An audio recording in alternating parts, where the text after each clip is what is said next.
UFC 290, Volkanovski versus Rodriguez. It is International Fight Week. That means we have an unbelievably stacked card coming up this weekend in Las Vegas. We got a few belts up for grabs here and just a stacked card overall. So let's get right into it. I'm going to give you some betting predictions and breakdowns of each of these fights. Starting off with the lightweight division, we have Esteban Ribovic versus Camuela Kirk. Ribovic is the slight favorite in this one. He is 1-1 in the UFC.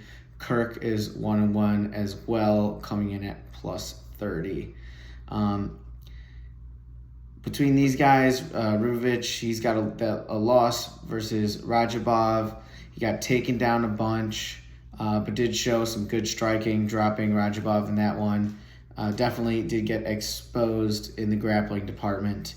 And you can say similarly about Camuela Kirk getting exposed versus Makwan Amirkhani. Got taken down a bunch, but did manage to win that fight. Kirk's other fight in the UFC is a loss to Damon Jackson. He got submitted in that one.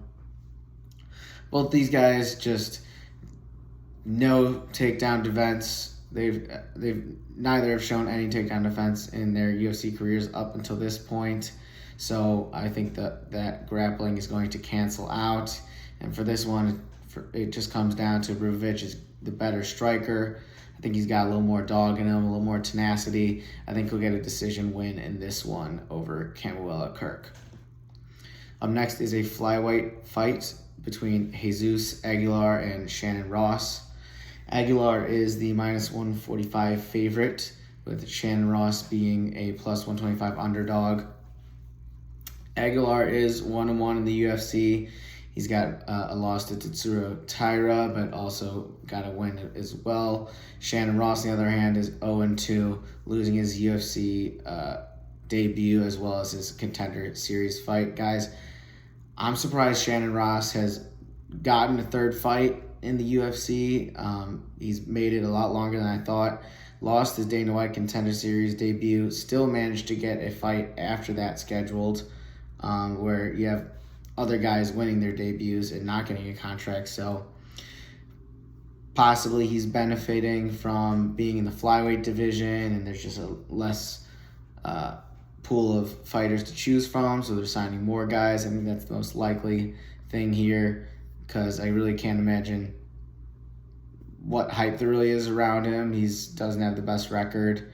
Been KO'd twice in the UFC. We're just fading Shannon Ross always. So Aguilar is going to be the pick in this one. He's got good wrestling. He's a strong guy and can scrap as well. I think he gets a submission win. Next is a bantamweight fight between Cameron Simon and Terrence Mitchell. Simon is the heavy favorite, one of the biggest favorites on this card, coming in at minus 500. He's undefeated, has an 8-0 record. Terrence Mitchell, on the other hand, 15-2 in his UFC career, although he did appear in The Ultimate Fighter and was KO'd swiftly by Kai Kara France. Mitchell has that good record, 15-2, very respectable, but if you dig into these fights, you see that they're all taking place in Alaska. How many MMA fighters are even in the state of Alaska? So I think once you do a little digging and then you see that, Kai Kara France probably easily the best opponent he's ever fought, and he just got ran through.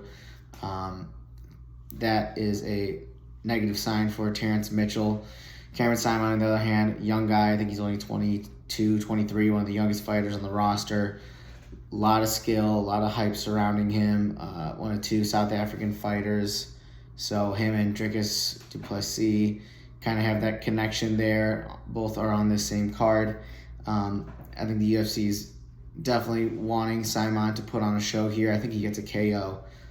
Mitchell, in that Kai Kara France fight, got touched on his chin and was wobbled, and that was at flyweight. So Cameron Simon, he's got hands. It's a weight class up from where Mitchell was fighting previously. I think it's just not looking good for him. Simon by KO is the pick. Next up is a light heavyweight fight between Vitor Petrino and Marcin Prachnio. Petrino is 8-0, undefeated, won his Dana White Contender Series debut convincingly, and then won his next fight by decision versus Turkali. I struggle pronouncing that guy's name, Swedish guy, but Petrino's a guy with a ton of power, and that's really been influencing the betting lines. He's minus 280 in this fight, despite being far less proven than Prachnio. He's got that undefeated record. I think that's also skewing this betting line significantly. Like I said, Petrino, crazy KO power. He's built like a freak athlete. And then you look at Marcin Prachnio on the other hand, he's a little fluffier, not as well defined, but he's been in the UFC for a while. He's got that experience. He's 3-2 in his last 5 fights. Most recently had that win over William Knight. William Knight, you could compare him to Petrino just in the physique and power department, but I think, you or I could have beat William Knight that fight. The dude I don't think he threw a single punch. He was basically just a big buff punching bag. And then Prachnio has wins over Ike Villanueva and Khalil Roundtree and losses to Felipe Lins.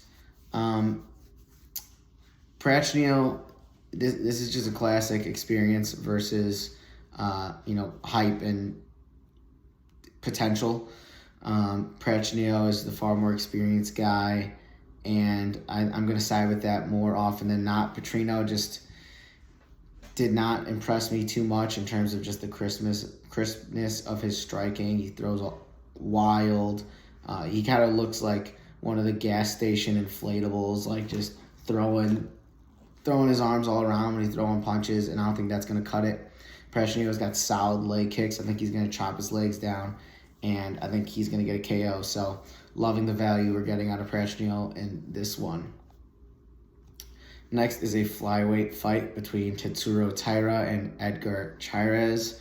Taira, this is a flyweight fight, but they're fighting at 130 because Taira made weight, I believe, last week for last week's card and had to get his bout rescheduled because his old opponent dropped out. Taira is an elite grappler. I think he has some of the best grappling in the UFC. Like you see Muhammad Mokaev kind of get all the hype for the flyweight grappling prospects, but Taira I think is right up there with him, if not better, at least in terms of securing submissions. Taira just climbs onto people's backs, and I expect him to do the same in this one.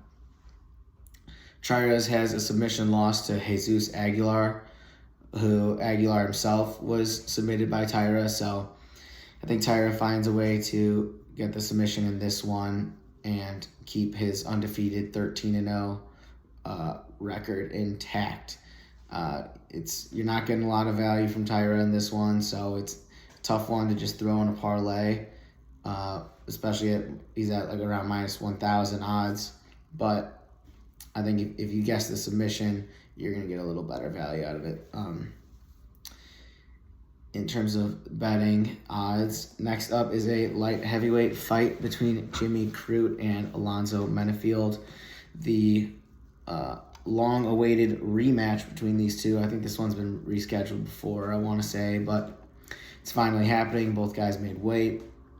Jimmy Crute's a slight favorite in this one, despite Alonzo Menefield most likely being on his way to winning their last fight before grabbing a cage and getting a point deducted.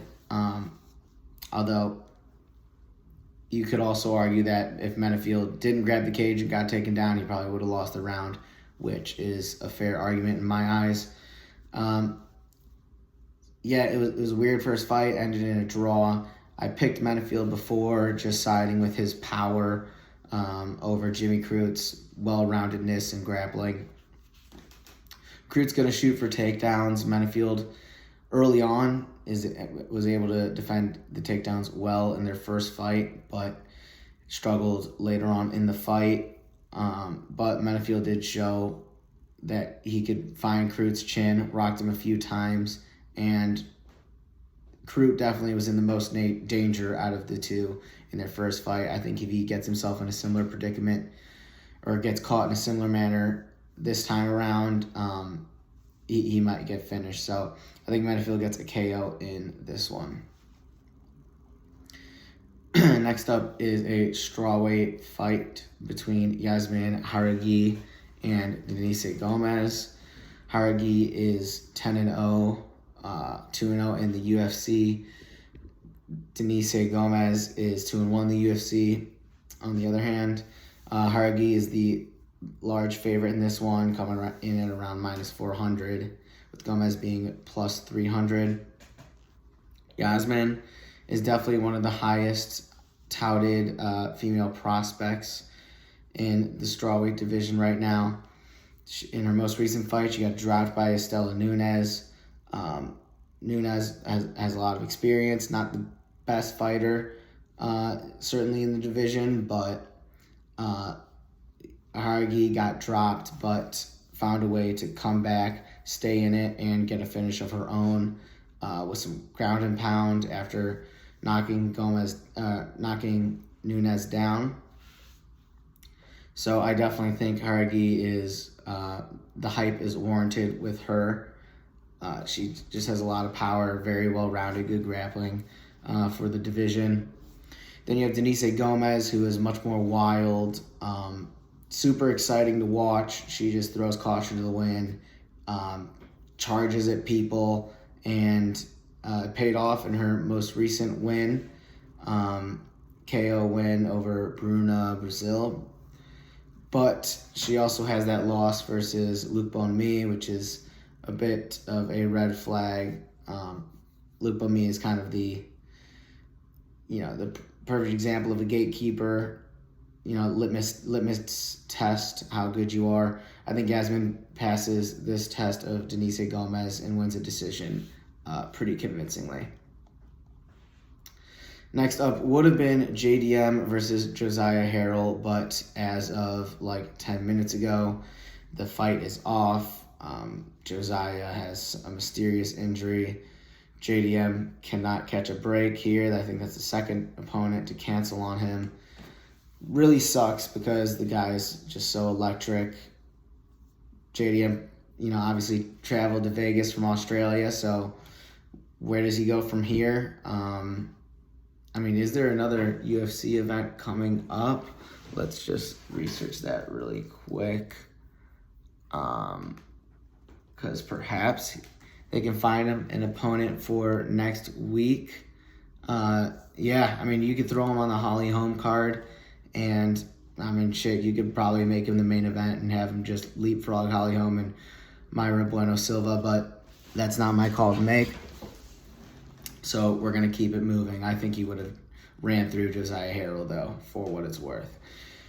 The next fight in the card will be Nico Price versus Robbie Lawler. It is the legend Nico Price versus Robbie Lawler.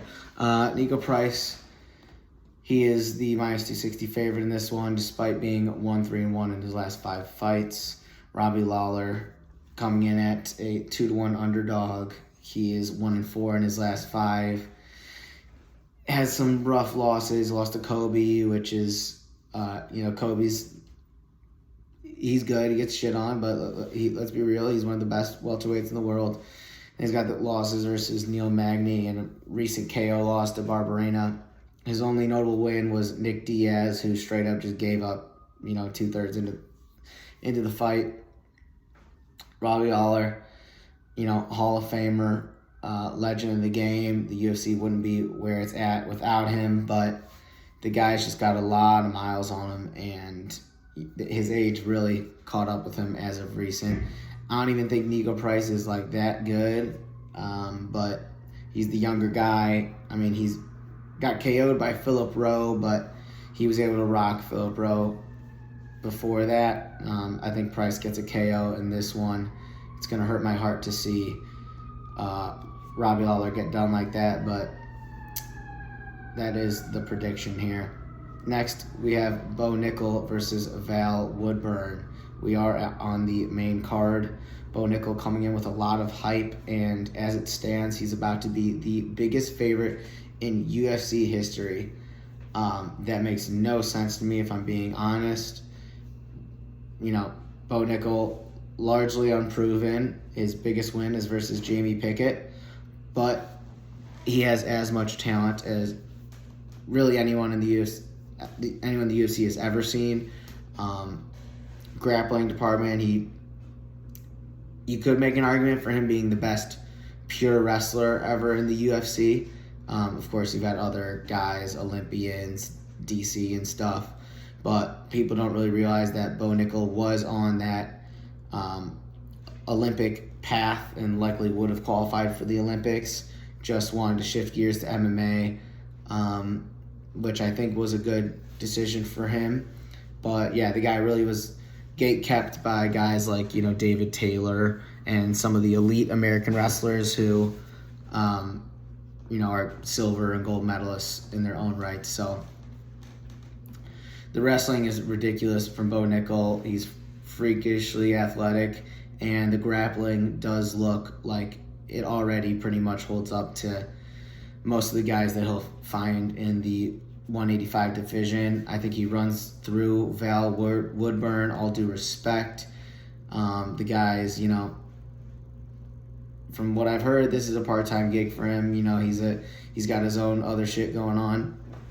Definitely a powerful guy, but I think his power is almost worse off for him, because Bo Nickel, if he didn't have that power, I think Bo Nickel would at least entertain the idea of striking with him a little bit. But now Bo is just going to shoot on him within seconds. If he doesn't get the first takedown, he's going to get the second or the third, and I think he's going to choke him pretty quick. So first round sub is the pick here. I'm pretty confident in that. I think a matchup versus Tresean Gore would have been interesting, and I would have entertained Tresean Gore as like a plus 800 underdog. I would have really liked those odds for him, honestly. But a guy like Val Woodburn, he hasn't really fought anyone. I think this is just going to be a rough one for him versus Bo Nickel. Next up, we have Jalen Turner versus Dan Hooker. Jalen Turner is minus 255, with Dan Hooker being plus 215. Hooker's obviously struggled lately, kind of, a bit of a identity crisis. That's why he's showing up with the, the real Slim Shady haircut. Had that, flirted with going down to featherweight, ran into Arnold Allen, got KO'd. But Hooker's a guy with, at least from a pure kickboxing standpoint, is one of the best, at least at one point was one of the best in the UFC. Hooker's long, got good striking. You know that he's technically going to be as good as anyone. And then you have Jalen Turner on the other hand, who's probably one of the only guys who is taller and longer than Dan Hooker. Turner's coming off that loss versus Mateus Gamrot. He almost got the finish on Gamrot, rocked him a couple times, but really struggled with the wrestling of Gamrot. He's not going to have to worry about that with Hooker. Hooker's going to stand with him, and I think Turner's just got the speed and power advantage. I think he gets a KO in this one. It's been a rough run for Dan Hooker, so we'll see what kind of state he's in. I think he definitely could come out there and surprise a lot of people and hold his own, but Jalen Turner's just athletically on a different level. Okay, my camera just turned off, but let's get back into it. With Robert Whitaker versus Dricus du Plessis. Whitaker is the minus 400 favorite, with du Plessis coming in at a 3-1 underdog. This one's pretty simple. Whitaker is better on the feet. He's better on the ground. He's got better takedown defense. No one can take down this guy. Yoel Romero could hardly take down this guy. And if he can't, there's no way Dricus can't. And then on the other hand, you have Dricus, who just had a nose job. So that is the big talk surrounding Dricus. He had some operation done. He couldn't breathe out of his nose before, evidently. He was a mouth breather. And supposedly his gas tank is about to be drastically improved. I definitely think one of Dricus's glaring weaknesses was that gas tank. We saw him be huffing and puffing early on in fights. Still find a way to get finishes, though. The guy's had a lot of success in the middleweight division. He's on a couple of fights, win streak. He's getting finishes. But I don't care if this dude's got, the gas tank of Nate Diaz. It does not matter to me. Whitaker is just the better fighter. Dricus has, he's managed to get this championship buzz for himself. He's got Izzy talking. He's just all with his mouth, I really, skill-wise, I do not think he matches up with the likes of Robert Whitaker. But, Dricus definitely is dangerous. He's got that power. If he lands on Whitaker, it will get interesting. I just don't really see that happening. I think I actually believe in Dricus more than a lot of people. I think he's better than people give him credit for, but this is just more of my faith in Whitaker and his undeniable talent rather than Dricus. And Whitaker showed up in the weigh-ins looking sliced, so he definitely beefed up, said he was stopped drinking milk per the weigh-in broadcast, so cut out milk and maybe you can look like a UFC fighter. Next up is the co-main event for the flyweight championship. We have Brandon Moreno versus Alexandre Pantoja. Moreno is the 2-1 favorite in this one, with Pantoja being the plus 170 underdog. Pantoja 4-1 in his last 5 fights. He's got wins over Alex Perez and Royval. He submitted both of those guys, as well as a win over Manel Kape. Moreno, on the other hand, he's got those wins versus Figgy, as well as his battle with Kai Kara France. These guys have a history. Pantoja actually has got 2 wins over Moreno, one being in the Ultimate Fighter, and the other being in a non-exhibition match in the UFC. He's got those 2 wins looming over Moreno, and Pantoja has been able to ride that momentum and get a really solid record in the UFC. He's got elite jiu-jitsu. He's got those back-to-back submission wins. If he climbs on your back, it is trouble for you. But, I noticed in the Royval fight, he got that early finish, but it wasn't so easy going. I mean, we saw him get tired, visibly tired in the second round. He was, not winning every single grappling exchange. Royval did end up on top, which, that's just a testament to how good Royval is as well. But I think when you look at Moreno, Pantoja, he started off good, he's been good, but Moreno, I think we're just seeing that steep incline in his skill level. The guy just gets better every time he goes out there. If he runs into trouble, he finds a way to overcome it. He finished Kai Kara France with a vicious liver kick KO, and the guy's just a gamer. The dog to weight ratio for Brandon Moreno, I think, is pretty much unrivaled in the UFC. The dude is all dog. I think he's got the better wrestling, at least here. He's too smart to give up his back to Pantoja, and I think that's kind of Pantoja's going to be the biggest weapon here. So I don't think he's going to be able to get a hold of Moreno's back. I think Pantoja's going to gas trying to win these grappling exchanges, and I think Moreno gets a 3rd round KO in this one. He's going to be the fresher guy going into those later rounds, and it's going to pay off for him. finally, we have our main event. We have Alexander Volkanovski versus Yair Rodriguez.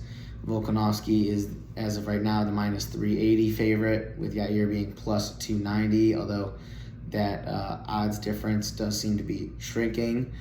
Some money's definitely coming in on the Rodriguez side. But, what is there to really say about Volk?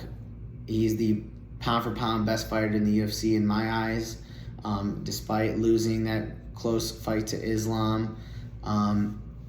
Was it a fluke loss? No, I think you can make an argument for both guys winning that fight.